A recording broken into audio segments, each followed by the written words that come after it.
The next time you go to the grocery store, do me a favor and buy 1 medium onion, 1 bunch of parsley, and 1 pound of ground beef. Just like that, you'll have almost everything you need to make Arayes at home. The only other things you'll need is a spice mix and a stack of pita, but more on those later. For now, cut the onion into big chunks and put it in a food processor. Take the parsley leaves off the stems and add those in. If you've got 2 garlic cloves lying around, might as well invite them too. Process those all together until pasty. You might need to scrape down the bowl to break it all down. Now scoop a handful of the mixture and squeeze out as much water as you can without dropping the good stuff. Normally I would do this over the sink, but here I'm doing it over a bowl so that you can see how much excess moisture comes out. If chopping onions makes your eyes water, this is gonna be the most annoying step of the process. But after about 5 scoop and squeezes, the hard part's over. Put the wrung out onions back in the processor and add your spice mix. The flavor of this dish is determined almost entirely by the spice mix. The easiest solution would just be to use 1.5 tablespoons of pre-made kofta mix. If you can get that, mashallah. If you can't, replicate it by mixing cumin and coriander, paprika and black pepper, and a big scoop of baharat, aka 7-spice mix. I know some of you are watching thinking, oh great, even Plan B has an ingredient that I can't get. And if that's you, just make your own jar of 7-spice mix by combining black pepper, cinnamon, cloves, coriander, cumin, and nutmeg. I understand that if you're grocery shopping from scratch to make this recipe, I just added like $80 in brand new spices to your shopping list. Maybe take this opportunity to get crafty and MacGyver your own out of what you do have. Got pie spice left over from last Thanksgiving? See if the cinnamon, cloves, and nutmeg in that can get you halfway there. If you're really gonna make me negotiate against myself like a Craigslist exchange where the guy asks me, come on bro, what's the absolute lowest you'd accept for real? I'd say that allspice, cumin, and coriander are the 3 non-negotiable must-haves. This is meant to be a heavily spiced meat mix, so do your best to get there. Also, assuming your spice mixes are salt-free, add a teaspoon of kosher salt. When the dry spices hit the wet onions, this paste smells biting, herbaceous, and sort of like falafel. Sensational. By the way, you could triple this recipe, seal that mix in a couple Ziploc bags, and freeze it. That way you skip all that work next time you have a spare pound of minced meat. But I'm making these now, so here is my beef. It is 15% fat. I know in America 80-20 reigns supreme, but reducing that fat just a little bit is, I think, the way to go. Usually you want to prevent overworking ground beef so it doesn't get all sticky, but that's not an issue here. You actually want to encourage some of that stickiness, like you would when making sausages. It makes the cooked meat a little bouncier instead of crumbling the way a steak burger would. If you were making kofta, this would be the part where you would form the meat into skewers or logs, but Arayes involves stuffing it into sliced pita. Cut one in half, pry it open, and get to shoving. If your pita isn't fresh and flexible, you can microwave it for 10 seconds. This makes it a lot easier to pry open without tearing. Stuff a quarter of your meat mixture into each pita half. That way you can make 4 servings with a quarter pound of meat in each. Smush it all together so that you get an even layer of meat that's like 1 centimeter wide.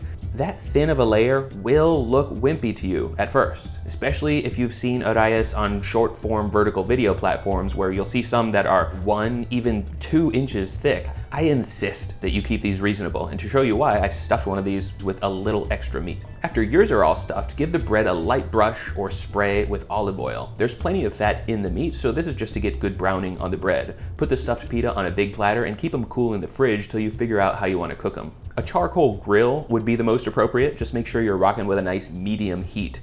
A cast iron grill pan on the stove is also acceptable. You'll get nice grill marks but lose the flavor of live fire cooking. You could even bake this in a 400-degree oven.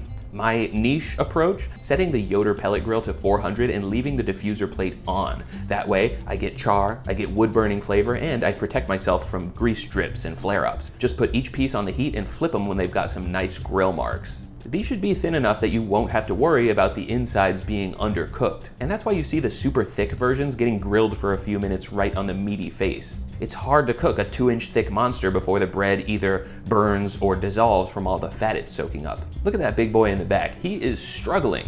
Take these off when they're looking ready, and before you will lie a tray of juicy, deeply spiced meat patties densely sandwiched between flatbread, a handheld meat dish straight off the grill that rivals American cookout classics like burgers and dogs. Serve them with any tahini-based or yogurt-based sauce you like. I prefer to hork them down plain. Lord knows they're mighty flavorful and juicy on their own since the bread held onto some of the moisture that would otherwise have melted off into the fire. I do like acknowledging all the reasons why you wouldn't want to make a dish that I just showed you, so here's what I got this time. 1. I can't eat that. I'm a vegetarian. You can mince mushrooms, cook those down into a duxelle, and treat that like a meat substitute, but it's easier and more similar in flavor to use Impossible or Beyond Beef. Just reduce the salt in the recipe since fake beef is usually pre-salted. 2. The dexterity required to do the pita stuffing part looks too tedious. Purists of Middle Eastern cooking, plug your ears for a second. I'm gonna say something mildly sacrilegious. Just use cheap, store-bought tortillas. I've gone on record saying that I hate flour tortillas from brands like Mission and Guerrero because they're so thick that it's like wrapping a burrito in pita bread. If you use one of these, you don't have to do any delicate splitting or stuffing. You can just smear it on the inside and fold it over. If you do try this, make sure that they're even thinner than the ones that you saw earlier. You gotta have the right ratio of meat to bread. 3. This is too much meat per serving. It would cost me a fortune.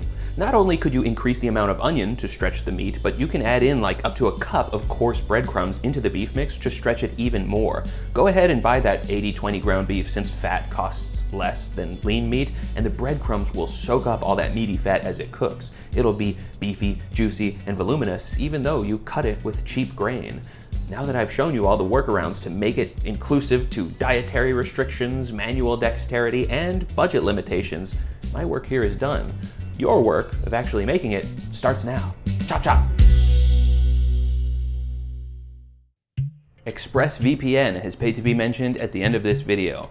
I've been given free rein to talk about this however I want, so here's my pitch. If you want to get region-specific entertainment like Japanese Netflix or, I don't know, French MySpace, you need a VPN. And if you're doing anything online that you wish to hide from strangers, you need a VPN. There are hundreds of VPN options these days, but they all have different networks, different speeds, different levels of encryption, different prices, features, interfaces, and I like ExpressVPN.